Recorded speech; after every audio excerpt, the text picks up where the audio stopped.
Al-Fatihah.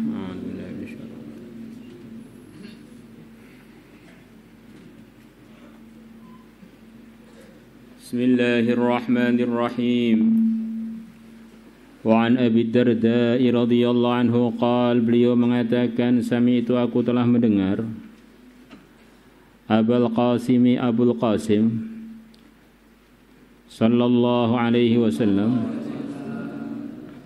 yaqulu, beliau bersabda, innallaha, sesungguhnya Allah, qala, telah berfirman, ya Isa, wahai Isa, inni, sesungguhnya aku, ba'ithun min ba'dika ummatan, aku akan mengutus selepasmu satu umat, in asabahum ma yuhibbuna hamidu, kalau mengenai mereka perkara yang mereka menyenanginya, mereka mencintainya, menyukainya, hamidu, maka mereka muji-muji Allah. Wa in asabahum ma yakrahuna ihtasabu wa sabaru, dan kalau mengenai mereka perkara yang mereka tidak menyukainya, ihtasabu, maka mereka berharap pahala, wa sabaru, dan mereka sabar. Wala hilma wala ilma, sedangkan mereka enggak punya sifat aris dan tidak punya ilmu. Ini orang itu bisa punya sikap-sikap mulia tadi, terutama yang dimaksud adalah ihtisab, dapat musibah malah berharap pahala, sabar. Ini mestinya orang ini harus punya dua sifat minimal, yaitu sifat hilm, tidak gampang terpancing oleh emosinya. Halim itu prakteknya itu kurang lebihnya itu, andaikan ada orang dolim datang pada orang yang halim, dia ditempeleng tanpa salah, dia tidak emosi, malah dia akan bilang pada yang nempeleng, silahkan, nempelengnya kurang rata, yang ini belum. Itu katanya halim itu begitu, itu ungkapannya sebagian ulama. Yang kedua, punya sifat sabar, punya ilmu lah. Yang kedua, punya ilmu. Mereka tidak punya sifat tidak terpancing emosi dan juga tidak punya ilmu, tapi bisa mempraktekkan dua sikap yang begitu mulia tadi, ihtisab dan sabar. Maka sebelum diteruskan keterangannya, ini kata sebagian ulama, ini masuk dalam manaqibnya umat Muhammad. Di sebagian umat Muhammad itu diberi oleh Allah ilham-ilham untuk bersikap yang sesuai, padahal dia belum mempelajari perkara tersebut. Kenapa? Karena dia telah mengamalkan sebagian apa yang telah dia tahu. Man amila bima alima, 'allamahullahu ilma ma lam ya'lam. Ini dirahasianya sebenarnya di sini ini. Jadi apa yang dia telah tahu, dia praktekkan, akhirnya walaupun dia ini punya kekurangan-kekurangan, Allah bimbing dia untuk bisa bersikap yang benar, padahal dia belum sampai pelajarannya pada ilmu tersebut sebetulnya. Padahal seharusnya dia ini belum mendapatkan sifat aris tadi, tidak terpancing emosi. Tapi begitu ada ujian, dia lulus, bisa tidak terpancing dengan emosi. Orang itu kalau terpancing dengan emosi bisa akhirnya nggak stabil, jadi marah-marah, apa itu, balas dendam, atau bisa ngedrop sampai dia ini jadi nggak semangat amal. Ini tidak selalu orang terpancing dengan emosi itu selalu berani ngelawan. Itu kalau orangnya merasa jagoan, merasa lebih kekar, mungkin berani. Tapi kalau enggak, terpancing dengan emosi, marah, enggak bisa melampiaskan, akhirnya ngedrop, wes kapok, enggak siap lagi untuk berbuat kebaikan-kebaikan yang dia sedang diuji dalam berbuat kebaikan tersebut. mondok ada ujian karena terpancing emosi, ada yang ngelawan pengurusnya. Ada yang terpancing emosi, tersinggung, wis mulai pokoknya. Qal Nabi Isa mengatakan, ya Rabbi wahai Tuhanku, kaifa yakunu hadza, bagaimana ini bisa terjadi? Mereka punya sifat-sifat yang mulia tadi. Wala hilma wala ilma, sedangkan mereka tidak punya sifat aris dan tidak punya ilmu mengenai itu. Qal Allah berfirman, u'tihim min hilmi wa ilmi, aku akan berikan kepada mereka dari sifat arisku dan ilmuku. Ringkasnya Allah akan beri ilham-ilham dia untuk punya sikap-sikap yang benar dan sifat-sifat yang benar yang sesuai dengan ridhonya Allah. Wa qala sahihun ala syartil Bukhari. Wa an Abi Hurairah radhiyallahu anhu anna Rasulullah sallallahu alaihi wasallam may yuridillahu bihi khaira, barang siapa Allah menginginkan kepadanya kebaikan, yusib minhu, maka Allah yusib minhu, maka Allah akan menguji minhu darinya. Di yusib minhu, kalau diterjemah bebas yusib, maka Allah akan menguji minhu, mengujinya. Jadi orang itu kalau didatangi ujian itu harus husnudzon. Ini yang datangkan adalah ahkamul hakimin, zat yang paling tepat di dalam menempatkan perkara. Jadi saya ini diuji oleh Allah pasti baik.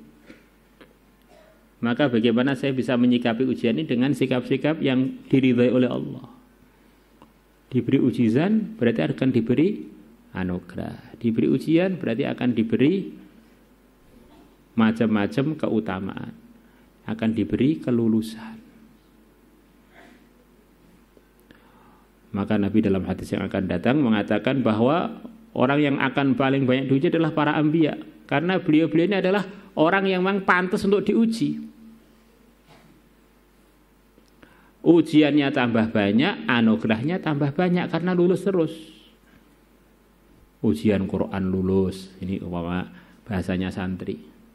Ujian Quran lulus, ujian tajwid lulus, ujian baca tulis lulus, ujian baca kitab lulus, ujian hafalan minhaj lulus, ujian hafalan Bukhari lulus, ujian hafalan Bulughul Maram lulus, ujian Furusiyah lulus, ujian apalagi asma lulus, ujian nikah lulus. Umpamanya begitu tuh. Oh, berarti anak ini memang banyak prestasinya. Maka kalau orang nggak pernah mengikuti ujian, berarti memang dia ini nggak ada harganya gitu loh. Jadi jangan dipahami negatif. Wah, saya jadi orang soleh berat, nanti ujiannya banyak. Bukan berarti kalau orang toleh itu nggak ada ujiannya, dia sudah nggak lulus terus masalahnya, sudah nggak dibicarakan. Hidupnya itu sudah ngawur, jadi nggak perlu diuji-uji lagi karena sudah terjerumus di dalam ketidaklulusan itu. Seperti orang yang sudah nggak pernah ada pikiran ngapalkan Quran, ya dia nggak akan ditanya hafal berapa juz, nggak akan ditanya kubro apa sugro, nggak akan ditanya apa itu kesalahannya berapa, nggak akan ditanya. Memang dia ini sama sekali nggak nyembung dengan namanya bidang ngapalkan Quran. Lalu juga orang yang sudah batil hidupnya itu memang sudah nggak lulus terus, nggak pernah ikut. Akhirnya dia ini tinggal nunggu panggilan untuk jadi penduduk neraka gitu aja. Ya, kadang-kadang orang itu ceramah itu terpotong.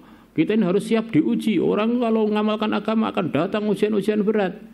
Itu ceramah yang sepotong. Tambah berat ujiannya, tambah besar nusratullahnya. Tambah berat ujiannya akan tambah hebat prestasinya. Maka itulah yang dipahami oleh banyak ulama. Nabi ceritakan bahwa umatnya di akhir-akhir menjelang munculnya Mahdi, munculnya Dajjal, munculnya Nabi Isa akan ada ujian-ujian besar.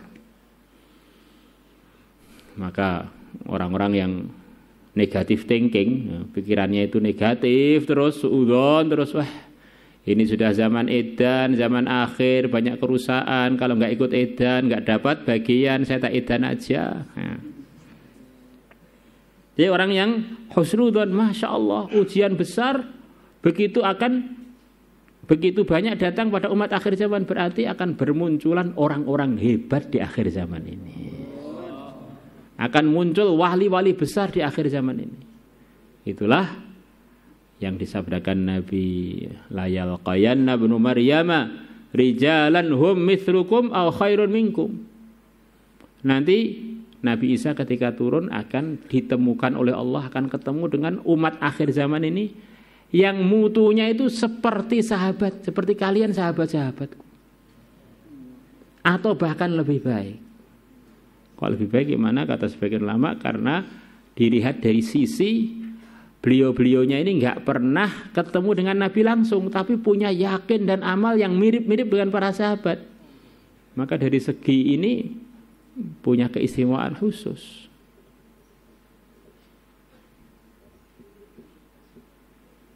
Nanti akan ada tingkatan hebatnya sebagian umat akhir zaman ini, mengalahkan satu negeri besar, negerinya orang kafir, tidak dengan senjata, cukup dengan teriakan zikrullah. Jadi zikirnya itu sudah melebihi bom nuklir. La ilaha illallah wallahu akbar, separuh negeri langsung tenggelam. Pak kok ngapain kok nggak tenggelam langsung semuanya? Oh, ada hikmahnya, kata sebagian ulama. Ini kalau tenggelam semuanya dikira hanya gempa bumi biasa. Kebetulan ini pas mereka zikir akhirnya tenggelam semuanya. Tapi karena tenggelamnya nggak semuanya, begitu zikir kedua tenggelam yang kedua. Oh, berarti memang sebab kena serangan zikrullah tadi. La ilaha illallah wallahu akbar. Ini di akhir zaman itu. Wali itu kan zaman Wali Songo, zaman sekarang yang ada wali murid, Pak. Ya, wali murid ya ada, waliullah terus ada. Orang itu yang semangat gitu loh. Orang itu kalau nggak semangat dalam menggapai prestasi kebaikan itu sebetulnya menunjukkan lemahnya iman dia. Zaman telah lalu, zaman sekarang yang akan datang yang berkuasa tetap, yaitu Allah. Kalau Allah sudah pilih kita, siapa yang bisa menghalangi? Jadi sebetulnya orang gampang putus asa, gampang mutungan, itu sebabnya adalah karena yakinnya kepada Allah itu lemah. Kalau dia tahu Allah Maha Kuasa dan dia ini nggak bisa apa-apa yang bisa Allah, ngapain putus asa? Ngapain loyo? Kalau Allah sudah tolong saya, sudah beres semua. Maulaya salli wa sallim daiman abada